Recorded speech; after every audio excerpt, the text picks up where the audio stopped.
Hello and welcome to Yokayi Footy Shorts. I'm Andrew Cracker, and joining me as always is my amazing co-host Megan Waters. How are you, my sister? I am great, Cracks. We have a lot to get through, so let's crack in. Let's crack in, no pun intended. Saturday night at the SCG, Tommy Papley had an outstanding game against your Bombers. You love Tommy Papley, and look, so do I. He's an absolute legend, and not just for what he produces on the football field. It's because of the way that what he brings to the game in terms of energy and excitement and entertainment. I just love the way that he goes about it. Yeah, and as a small forward, to be able to have a game like that, best on, not being biased there, as a small forward myself there, Megsy, but he had a little bit to say after the game as well. Let's take a look. Yeah, they're trying to get after us. It's all off the ball. We're just worried about the ball. We'll keep being hard in the contest and get the job done. Yeah, they really gave it to us. Essendon, they obviously come out. Brad Scott come out and said they want to have that Essendon edge, and we knew they were going to come out. Obviously, Peter Wright maybe took it a bit too far, but that's footy. We moved on from it. And they were still getting into us. We all love the footy, love being tough, but you got to do it 4 quarters.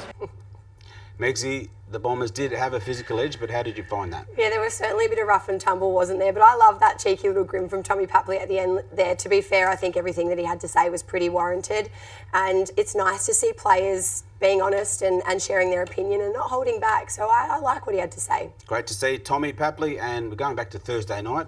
The Saints had a great win over the Pies. They sure did. The Pies are really struggling at the moment, but we will get to that shortly. What I want to talk about here is this guy, Nasiah Wanganeen-Milera, 32 disposals, 613 metres gained, 5 score involvements. He's an absolute rising star in this game, and I just feel like the future of football is in safe hands with players like Nasiah. He's an absolute jet. I love seeing what he's able to do with the footy. He's such an important player, linking up throughout the midfield. And another man, new recruit, Liam Henry, had an outstanding game as well. He did. Unfortunately, he didn't get the full 4 quarters in because he sustained a bit of an injury, but his first half was sensational, kicked 2 goals, but now we are going to miss him for the next 6 weeks at minimum. He had a high-grade left hamstring strain, so yeah, just want to give him a bit of a shout-out. He's an absolute superstar and hope he rests and recovers well because we can't wait to see Liam back out there. And just another quick mention, that was Spud's game as well, so we know the amazing impact he had on a lot of people and mental health as well, so it was great to be able to see the Saints get up for Spud.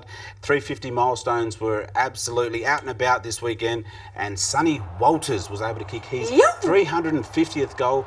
And have a look at that for stat. Behind Matthew Pavlich, he's the second leading goal kicker in the club's history. That's huge, Cracks. It's unbelievable effort. We love Sun on this show. He's not only a great player, but he is a great bloke and an icon for our mob. So great to see him have some success. We always like to get behind the brother boys on Yokayi Footy. He's a Murich Marman. Love you, my brother. And another man who had an outstanding 350 milestone and probably didn't get celebrated enough, Travis Boak.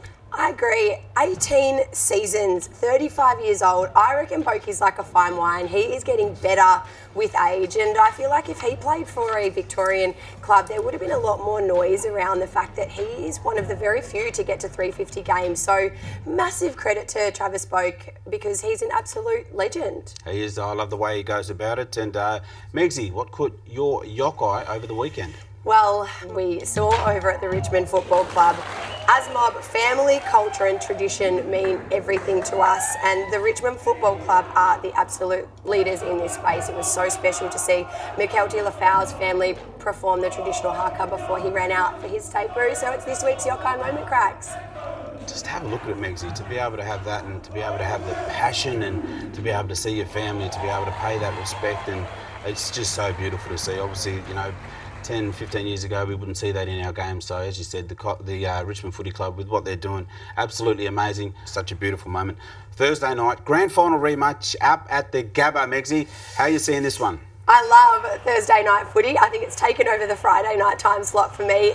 Collingwood taking on the Brisbane Lions. Both teams this season so far winless. I don't know what to expect from this game. Collingwood certainly are not the brand of football that we're so used to seeing. You're seeing the celebrations here. They were unreal last season. I don't know what's gone wrong this season. Yeah, Megsy, both teams winless. There's so much at stake. You don't want to be 0-4 and you don't want to be 0-3. So I think the Lions will get the job done because it's up at the Gabba. Yeah, I think I'm going to have to agree with you on that one. They That's their home ground. They play it so well. So it's dangerous territory for the Pies to find themselves in, that's for sure. My sister, love your work. Thank you very much for joining us. That'll do us for Yokayi Footy Shorts this week. See you next week.